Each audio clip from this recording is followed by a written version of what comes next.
ଶ୍ରୀକୃଷ୍ଣ କହୁଛନ୍ତି, କେବେ ବି ଦୁନିଆର କଥାକୁ ନେଇ ନିଜ ମନକୁ ଦୁଃଖିତ କର ନାହିଁ। ଲୋକେ କ'ଣ କହୁଛନ୍ତି ସେ ତାଙ୍କର ଚିନ୍ତାଧାରା, ତୁମର ନୁହେଁ। ଯଦି ତୁମେ ପ୍ରତ୍ୟେକ ଆଲୋଚନାକୁ ମନରେ ଧରିବ, ତେବେ ତୁମର ଶାନ୍ତି ନିଶ୍ଚିନ୍ତ ଭାବେ ହାରିଯିବ।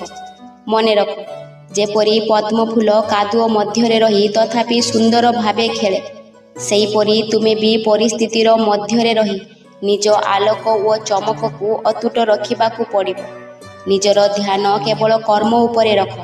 ଫଳର ଚିନ୍ତାକୁ ମନରୁ ଛାଡ଼ିଦିଅ, କାରଣ ସଫଳତା ସେହି ଲୋକଙ୍କୁ ମିଳେ ଯିଏ ନିଜ ଲକ୍ଷ୍ୟରେ ଅଡ଼ି ରହେ।